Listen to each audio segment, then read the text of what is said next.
Dr. Pap Georgina Viktória arról fog beszélni, hogyan választhatok nekünk állatorvost. Akkor üdvözlök mindenkit így a kora reggeli órán. Hát egy ilyen elég hálátlan feladatot kaptam állatorvosként, szerintem ezt nem nekem kéne előadnom, hogy hogyan választunk állatorvost, de megpróbálok pár támpontot ehhez adni. Nyilván itt egy csomó olyan aggály van, amit mindannyian tudtok, hogy attól függően, hogy pestiek, Pest megyeiek vagy vidékiek vagytok, ez különböző mértékű nehézséget jelent állatorvos választási szempontból. Most nyilván itt kifejezetten a tengeri malacra gondolok, tehát nem akármilyen problémára. Ugye alapvetően szerintem egy olyan tényből kell kiindulnunk, hogy mindenki, aki elvégezte ezt az egyetemet, az nem azért végezte el, mert az a perverziója, hogy rettentően sokat tanuljon, és ne legyen egyetlen egy jó buli se az életében, hanem azért, mert szereti az állatokat. Tehát mindenki segíteni akar, aki hozzányúl az állatotokhoz, ebben szerintem nincs kivétel.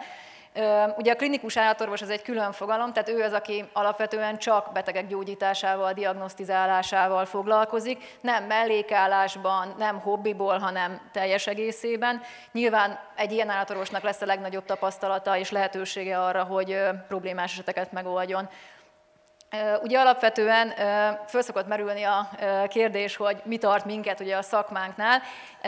Szerintem ez mindenkinél hosszú távon csak és kizárólag az adott állatfajnak vagy állatfajcsoportnak a szeretete. Tehát nyilván jár egy csomó lemondással, ugyanúgy, ahogy a tartás is, ugyanúgy a gyógyításuk is. Ez nem egy 8-tól 4-ig terjedő munkakör, ez alapvetően kis túlzással mondva nagyjából mindig és egész életünk folyamán 24 órás. Ugye ez csak az nem téved, aki dolgozik, ezt azért, vagy nem dolgozik, ezt azért tettem ide. Ugye alapvetően, amikor az ember meg van ijedve gazdiként, és vannak elvárásai, az lényegében az, hogy bármilyen állapotú állata azonnal és rögtön gyógyuljon meg, ez nem mindig sikerül. Tehát, hogy egy picit próbáljatok meg majd elnézőek lenni az állatorvosotokkal, mert induljunk ki abból, hogy segíteni szeretne nektek, és nem minden helyzet megoldható. No, és akkor az állatorvos választás lényege. Én alapvetően hiszek abban, hogy az állatorvoslás egy szolgáltatás, tehát hiába gyógyító, de akkor is egy szolgáltatás. Tehát ha választani akartok egy szolgáltatást, teljesen mindegy, hogy egy állatorvost, vagy egy kőművest, vagy egy jogászt, akkor nyilván érdemes előtte tájékozódni. Erre rendelkezésre állnak hírportáloktól, ismerősöktől kezdve gyakorlatilag bárki. Alapvetően úgy lehet jól dönteni, hogyha képbe kerülünk, mielőtt baj van. Tehát ha akkor próbálunk meg állatorvost keresni és kiválasztani a betegünk számára, amikor már előállt a probléma, akkor szerintem ez egy kicsit nehéz, mert olyankor magamat is ismerve nem vagyok teljesen beszámítható, hogyha a saját állatom beteg. Tehát érdemes előre gondolkodni. Ugye alapvetően az, hogy mindenki mindenhez ért, ez egy nem létező fogalom. Tehát nincs olyan, hogy egy állatorvos az elvégzi az egyetemet, és akkor az egészen aprótól az egészen óriásig, tehát minden fajt tökéletesen tud gyógyítani. Nyilván a mi szakmánk is úgy van kitalálva, hogy specializálódunk. Minél szűkebb területtel foglalkozunk, annál jobban tudunk elmélyedni egy területbe, és annál tágabbak lesznek a lehetőségek, amit ugye nyújtani tudunk állatorvosként. Hogyha kérdeztek, és úgy érzitek, hogy nem megfelelő válaszokat kaptok, tehát előállhat az a szituáció, hogy egy tartó, egy gazdi, ez jobban képben lesz, mint az állatorvos. Ez nem azt jelenti, hogy ő egy rossz ember, ez csak annyit jelent, hogy ez nem az ő szakterülete. Nyilván ilyenkor jelezhetitek, mert minden segítség és visszajelzés az gyakorlatilag nekünk is azt jelenti, hogy van még hova fejlődni, és hogy milyen irányba kell fejlődni. Ugye az én kedvencem a csendes gazdi, tehát hogy nálam azért alapvetően senki nem szokott csendes maradni, mert addig gyötröm őket, még el nem kezdenek kérdezni. Tehát hogy nem csak, hogy szabad kérdezni, de kell is kérdezni. Tehát ez egy interaktív játék, amiben az állatorvos és a gazdi vesz részt, révén, hogy az állatotok az nem fog tudni megszólalni a saját érdekében, tehát ti képviselitek őt. Nincs ilyen, hogy megharagszik az orvos, ha sok kérdést tesztek föl. Tehát legfeljebb, hogyha szűk az idő, akkor jelzi, hogy ezt le tudjátok kommunikálni e-mailbe bármit, de kérdezni azt mindig addig kell, amíg pontosan minden egyes dolog nem világos, ami addig nem volt az. Ugye, nekem én nagyon szeretem egyébként az amerikai nyulasokat, ők egy picit másképp tartanak nyulat nagyon sokszor, mint a mi európai emberek, sokkal régebb óta is tartanak hobbinyulakat. Náluk előre kiadott kérdőívek vannak, hogyha egy amerikai ember nyulat vesz, akkor először letölt egy ilyen kérdőívet valamelyik nyulas honlapról, de keres magának egy állatorvost, mielőtt még a nyula meg lenne ideális esetben, nyilván ott sem mindenki, Ezek a kérdőívek azt szolgálják, hogy fel tudja mérni a gazdi, akinek ugye nem ez a szakmája, hogy az állatorvos az mennyire van képben az adott állatfajjal. Ugye ott ez egy teljesen elfogadott dolog, senki nem sértődik meg azon, hogy felhívják a rendelőt, és beolvasnak mondjuk 5 alapkérdést. Altatásról, fogászati ellátásokról, műtétekről, hogyha erre megfelelő választ kapnak, akkor mennek el ugye személyes konzultációra. Erre nincs nagy gyakorlat Magyarországon, tehát én még nem... Körülbelül 10 év alatt, amióta dolgozom, 2 darab olyan tulajdonossal találkoztam, aki ugyan nem cetlivel jött, de látszott, hogy fix kérdésekkel érkezett meg a rendelőbe állat nélkül.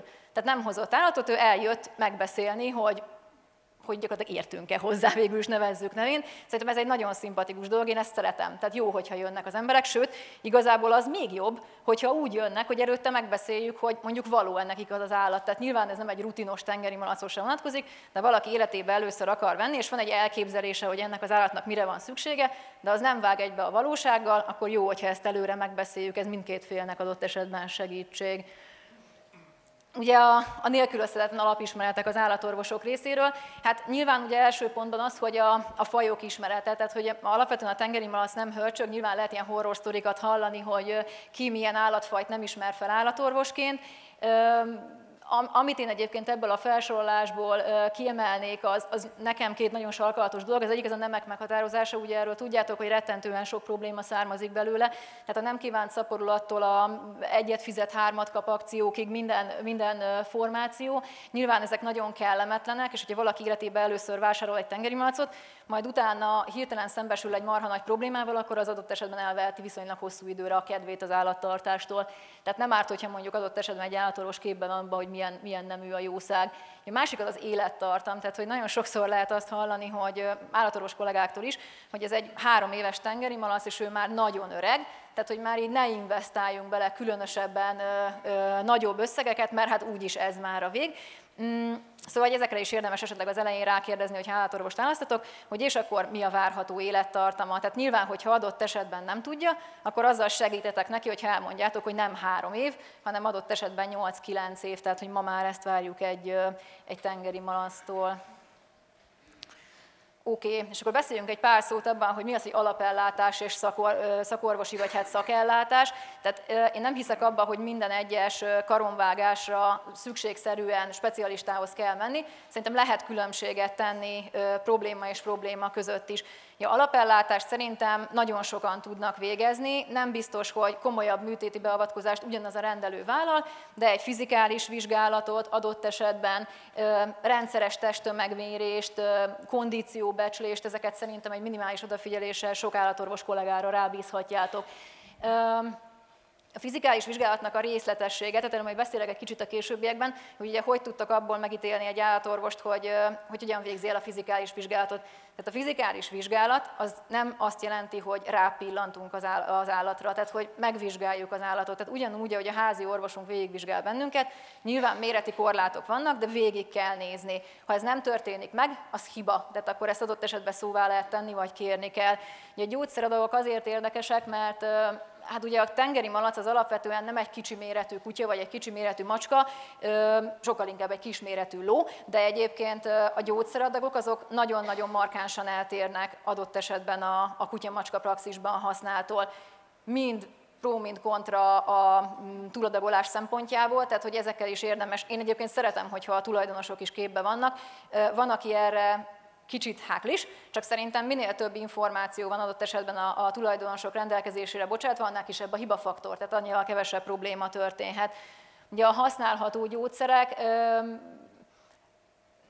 én preferálom, szeretem az ilyen listákat, tehát hogy én ezt mondtam egyszer a Bálintnak, hogy csináljunk kérdéssortól kezdve minden olyan listát, hogy mi az, ami adható és nem adható a tengeri malacnak, és ezt folyamatosan bővítsük, mert nyilván bele lehet egy-egy olyan dologba futni, amikor mondjuk fatális kimenetelű lesz egy nem jól megválasztott gyógyszeradagolás miatt a dolog, hogyha a gazdi meg adott esetben képben van, akkor ezt meg tudja gátolni ugye abban a csírájában a dolgot. Ugye a testtömegmérés, tehát nem ex-has adjuk a gyógyszereket, tehát egy állatot, ha bármilyen kezelés alá akarunk vetni, megmérjük a testtömegét.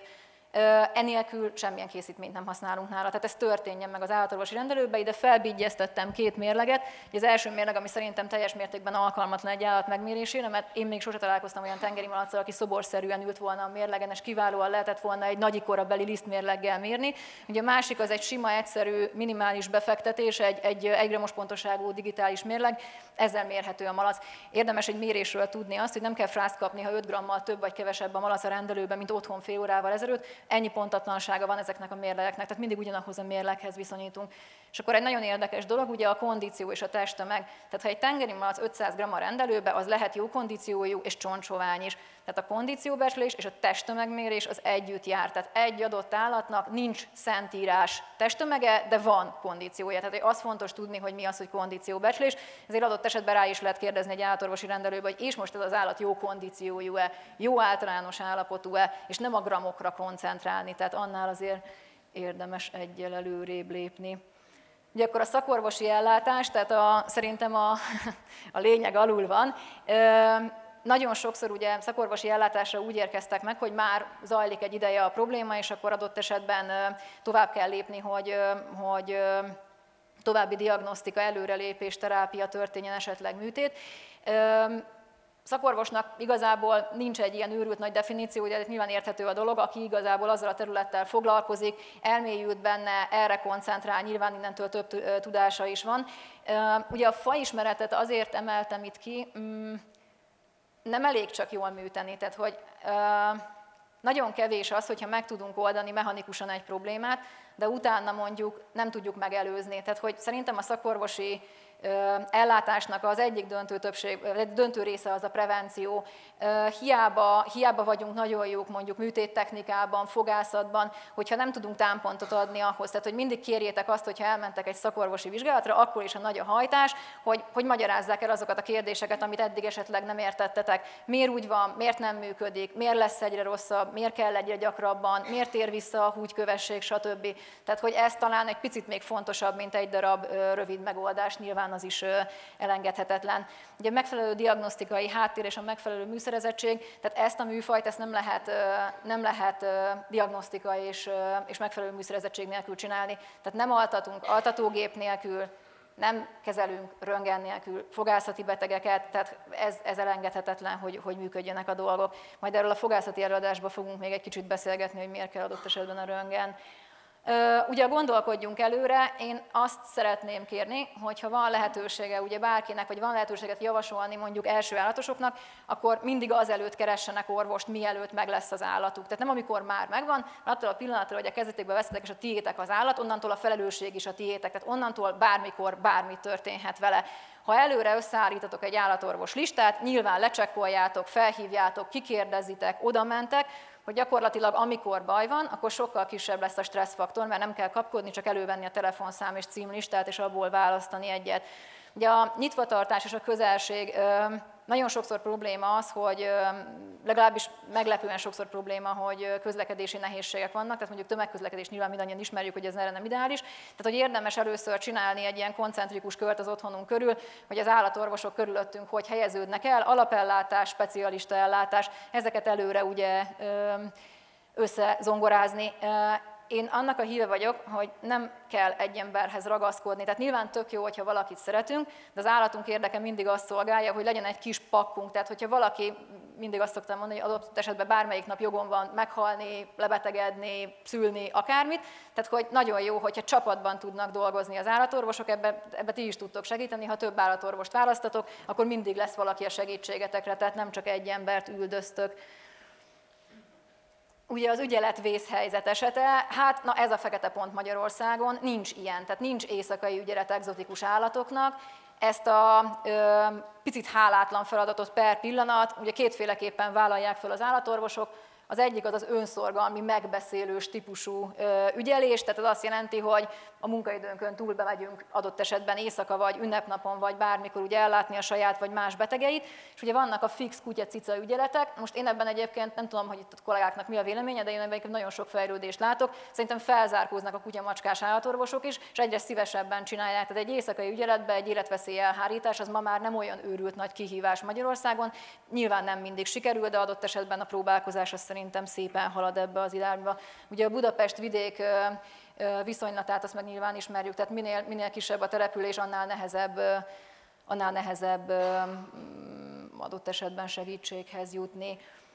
Ugye hívjuk fel a rendelőt, hát ez azért egyszerűbb egy kicsit kinn az Egyesült Államokban, mert azért nálunk viszonylag kevés olyan rendelő van, ahol külön van egy recepciós, akivel ezt le lehet zongorázni első körbe, utána ő ad egy szakasszisztenst, aki válaszol a kérdéseitekre, tehát ez némi kitartást igényel, de ami erre megoldást jelent, az az e-mail, tehát lehet e-mailt írni egy rendelőnek, ott feltenni a kérdéseket. Én azt gondolom, hogy ha valaki komolyan veszi a betegeit, akkor ezekre az e-mailekre válaszolni fog, legalább annyit, hogy akkor adunk egy időpontot, és be tudtok jönni konzultációra.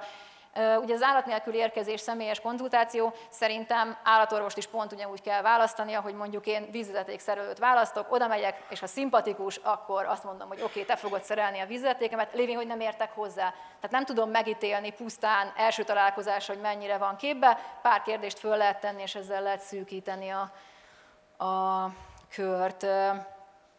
Ugye amikor már eljutottunk az állatorvoshoz, akkor hogy tesztelhettek bennünket? Ez szerintem a tengeri malac megfogása az első szűrő. Ne haragudjatok meg egyből az állatorvosra, és húzzátok le a klotyón, hogyha rosszul fogja meg a tengeri malacot, segítsetek neki. Tehát aki kutya-macskás praxist csinál zömében, neki egy picit adott esetben durvábbak lesznek a kézmozdulatai, tehát nem biztos, hogy olyan finoman és szakszerűen fog nyúlni, de lehet, hogyha egyszer megmutatjátok neki, vagy az asszisztensnek, hogy kell megfogni helyesen egy tengeri malacot, akkor következő alkalommal ezt a hibát már nem fogja elkövetni. Ugye arra érdemes odafigyelni, hogy a tengeri malac az nem annyira szeret twisztelni egy ilyen fém vizsgálóasztalon, tehát hogy ott nem tudunk tengeri malacot kulturáltan vizsgálni. Én azt szoktam javasolni mindenkinek, hogyha először megy egy rendelőbe, és még nem tudja, hogy mire számíthat, akkor vigyen magával egy eldobható pelenkát, egy törölközőt vagy bármit, és ha azzal szembesül, hogy erre nincsenek fölkészülve, és csak a fém vizsgálóasztal szűzmezeje van, akkor esetleg föl lehet ajánlani, hogy letesszük a törölközőt, és akkor következő alkalom majd meglepődhettek, hogy már lesz törölköző, vagy valami a malac alá. Oké, fizikális vizsgálat. Tünetrejtő állatoknál szerintem a fizikális vizsgálatnak is megvannak egyébként a nagyon objektív korlátai, de egy fizikális vizsgálat és egy megfelelő kórelőzmény nélkül nem nagyon lehet tovább lépni. Tehát igen, gyakorlatilag a megfogás után a következő szűrésetek, vagy szűrési lehetőségetek egy állatorvos esetében, hogy hogyan végzi el a fizikális vizsgálatot. Tengeri malacok visítása, tehát hogy nagyon sokszor megijednek, főleg az első malacos gazdik, hogy egy állatorvos megfogja a malacot és elkezd keservesen sírni. Igazából ez egy félelemreakció nyilván, de hát mondjuk a gyerekem is sír a gyerekorvos kezébe, és attól ő adott esetben még nem biztos, hogy rossz gyerekorvos, tehát ezt nem kell rögtön fekete pontként venni. Ugye az az, hogy a vizsgálat alapos és odafigyelő legyen. Nagyon változó, hogy egy állatot mennyi ideig lehet vizsgálni. Ez körülbelül olyan, mint a kondíció test-tömeg viszonylata. Nem biztos, hogy az a jó, hogyha 1 órán keresztül nyüstölünk egy tengeri malacot egy asztalon, viszont azért érdemes tudni azokat az alapdolgokat, ami a fizikális vizsgálatnak a része, ugye tapintás, hallgatózás. A testhőmérséklet mérése az egy nagyon érdekes kérdés, tehát hogy alapvetően rutinszerűen tengeri malacban nem mérünk úgy testhőmérsékletet, mint kutya-macskában. Nyilván, hogyha valami gyanú van arra, hogy egy gyulladásos folyamat, egy daganatos folyamat zajlik a szervezetben, akkor ezt is érdemes meglépni. A testhőmérséklet mérésnél szoktam azt kérni a gazdiktól, akik esetleg mondjuk vidéken vagy máshova mennek el nem bejáratott helyre állatorvoshoz, hogy érdemes segíteni, hogy hogyan dugjuk a hőmérőt a tengeri malac fenekébe, főleg, hogyha ti is tudjátok, hogy a tengeri malacnak 2 lyuka van hátul, tehát adott esetben, hogyha nagyon erősen próbálják passzírozni a tengeri malac végbérzsákjába a hőmérőt, akkor az nem fog neki jól esni, tehát hogy ez egy ilyen vakvágány. Úgyhogy egy hőmérőzésnél szintén a következő tesztfaktorotok megvan, hogy tudunk-e hőmérőzni egy tengerészt. Ugye a kórelőzmény, hát van az a rész, amikor ugye abba hagyja a gazdi a kérdezést, és elkezdünk mi kérdezni, vagyis szóhoz jutunk. Egy alapos kórelőzmény az rettentően fontos, enélkül nem lehet tovább jutni. Tehát adott esetben, hogyha tengeri malacnál kórelőzményt veszünk föl, akkor kitérünk egészen arra, hogy mióta, mikor, milyen alom, milyen ketrec, melyik helyiségben, van-e gyerek, nincs gyerek, tehát hogy egészen fura kérdéseket lehet ilyenkor feltenni. Ugye nyilván ez azért fontos, mert lehet, hogy húgyköves a malacom, és akkor azt mondom, hogy nehezen pisil, jó, szuper, oké, letudtuk, de nem, mert ott jön a következő rész, hogy miért történik ez. És ahhoz, hogy miért történik ez, ahol kezdenek azok a kérdések, ami magát a tartás technológiát lövi körbe. Hát hogyha is malac stresszel, mert mondjuk egyedül tartott, kicsi ketrecben van, baba született fél évvel ezelőtt, akkor potenciálisan a húgykövességének megvan az egyik hajlamosító tényezője, tehát hogy ezekről is érdemes. Úgyhogy ne haragudjatok meg, hogy nagyon sokat kérdez az állatorvos tőletek, egészen furákat is. Ugye a diagnosztika kérdésköre, hát ez a tüneti versus oki terápia, nyilván nagyon sokszor folytatunk tüneti terápiát, mert halvány fogalmunk nincs még, hogy mi a baja az állatnak, mert várunk egy véreredményre, röntgenezünk, ultrahangozunk, stb. De alapvetően mindig az oki terápia a cél. Ahhoz, hogy eljussunk oda, hogy a valódi problémát kezeljük, ahhoz meg kell találni a valódi problémát. És nyilván ezeket már felsoroltam nektek korábban is, hogy ami nélkül nem megy, röntgen, altatógép, fogászati felszerelés, és ez rettentően elnagyolt. Tehát marha jó lenne, hogyha lenne mindenkinek saját otthoni laborja, és akkor fél órán belül kipattannának az eredmények, ez például még nincs nagyon sok helyen, de van, ahol már ez is elérhető. Egyébként, hogyha kérdeztek, mondjuk az első kérdéssorban, amit feltesztek egy rendelőnél, akkor nyugodtan meg lehet kérdezni például azt, hogy van-e röntgen, van-e altatógép, altatógéppel altatják-e a tengeri malacot, mert nyilván ez is egy kérdés. Ugye a terápia esetén, tehát hogyha álltok egy állatorvosnál, és ott tartotok, hogy már a kezelésre térünk rá, akkor az utolsó mondat az, ami nekem a legfontosabb, hogy lássuk, hogy mi az, amit csinálni kell. Tehát, hogy odaadunk 3 szemtablettát, és azt mondjuk, hogy napi 1/4, azt nem biztos, hogy valaki meg tudja oldani. Tehát ha ezen a ponton úgy érzitek, hogy nem tudjátok, hogy mit kell csinálni, akkor rá kell kérdezni. Tehát meg kell kérdezni, oké, hogy fog belejutni az állatba. Akkor ott kiderülhet, hogy ő arra gondolt, hogy. És akkor nyilván lehet tovább lépni, érdemes azt elvárni és preferálni is, hogy mutassák meg nektek a folyamatot. Hát a gyógyszerbeadás van, akkor mutassák meg, ha ilyet még nem csináltatok, hogy hogyan kell például szájon át helyesen beadni. Ha fogászati beteg az állat, akkor nyilván érdemes rákérdezni arra, hogy mondjuk a pofiának melyik oldalában nyomjuk a fecskendős gyógyszert. Tehát, hogy lehetőleg ne a mély fekélyét döfködjük folyamatosan ezzel. Oké. No, és akkor a kedvencem a korlap. Tehát egy szabály van, korlap nélkül nem jövünk ki állatorvosi rendelőből. Teljesen mindegy, most a gyakorlati részét is nézve, hogy ez egy sajtcetli, vagy egy ultra puccos dental chart tengeri malackhoz, legyen valami, amin igazából 3 dolognak kell fixen szerepelni. Az egyik az, hogy mi történt, tehát maga a vizsgálatnak a menete, a másik az, hogy milyen kezelés történt gyógyszerekkel és adagokkal, hogyha altatás volt, akkor az altatásnak a részletei, és nyilván a harmadik, hogy mi fog majd otthon történni, tehát maga az otthoni terápiás javaslat. Korlapot, hogyha megkaptuk, akkor tehát ez érdemes végigfutni, hogy bármi nem világos rajta, tehát nagyon sokszor, ami nekünk evidens, az adott esetben egy gazdinak nem evidens, akkor rá kell kérdezni, hogy miért így, hogy gondolja, fel kell kelni éjszaka hozzá, stb. Itt az e-korlapot azért emeltem ki, én rémrühellem a papírpazarlást, és nagyon e-korlap párti vagyunk. Mi alapvetően most már elég régóta próbálunk e-korlapozni, hát több-kevesebb sikerrel. Ha e-korlapos dologba megy bele egy rendelő, azt nyilván jó szándékkal teszi, nem azért, mert sajnáljuk azt a körülbelül fél forintot a papírra, nem nyilván azért érdemes a természetvédelemre is gondolni. Sokszor nem kapják meg a gazdik az e-korlapot. Most már így kitapasztaltuk, hogy citroméles e-mail címet nem fogadunk el, mert arra hétszentség, hogy nem fog kimenni egy fogászati csárt, meg egy komoly korlap, hanem azt mindig visszadobja, csak én nem látom. Ezek a szoftverek úgy vannak kitalálva, hogy nincs visszajelzés. Tehát ha e-korlapot ígérnek nektek, akkor érdemes azt csinálni, hogy ott rögtön megnézni a rendelőnél, hogy átment az e-mail címetekre az e-korlap, és hogyha nem, akkor rögtön tudják orvosolni. Ráadásul nálunk ez rendszeresen probléma, ezt csak azért próbáltam így kiemelni. Oké, tovább küldöm a beteget, az egyenlő azzal, hogy lerázom. Tehát nem. Nagyon sok olyan szituáció van, amikor, tehát nyilván az alapvető az, hogy mit tudom én, nincs műszerezettség a rendelőbe, valaki röntgenre szeretne jönni, értelemszerűen azt mondom, hogy nincs röntgenünk, nem tudjuk ellátni. De ennél sokkal izgalmasabb és sokkal napi probléma, hogyha olyan mennyiségű beteget látunk már el egy nap, amikor az ember olyan szinten fáradt lesz, hogy nem tud már józanul gondolkozni, azzal nem segítünk, ha bevállaljuk a 100. beteget. Tehát ha valaki azt mondja nektek, hogy nem tud aznapra több beteget vállalni, akkor kérjetek lehetőséget arra, hogy javasoljon másik állatorvost, adjon meg más opciót. Mi, amikor elküldünk beteget, mindenkinek azt szoktuk mondani, hogy ha nem boldogul és nem tudja elérni azokat, amiket javasoltunk, akkor csörögjön vissza. De ha valaki azt mondja nektek, hogy menjetek tovább, akkor nem azért mondja. Tehát pusztán a gyakorlat talaján maradva nem érdeke elveszíteni a beteget, nem érdeke elveszíteni a bevételt adott esetben, de viszont az érdeke, hogy ne csesszen el semmit. Tehát egy jó ellátás az a valódi dolog, és nem az, hogy kötelezően bevállaltuk csak azért, mert ott van. Oké, és akkor egy kis ilyen mentegetőzés a végére, tehát hogy nyilván mi is emberek vagyunk, minden állatorvosnak van rossz napja, lehet türelmetlen, beteg, családi problémája, stb. Érdemes rákérdezni, hogyha valamit nem értetek, hogyha úgy látjátok, hogy türelmetlenebb veletek, nem magyarázott el eleget, akkor újra és újra rákérdezni, általában észrevesszük magunkat mindannyian. Tehát, hogyha sokat kérdez a beteg, akkor rájövök, hogy nem magyaráztam eleget. Úgyhogy ilyen pici türelmet kérnék néha az állatorvosok felé, ha éppen fosnakunk van. Köszönöm szépen a figyelmet!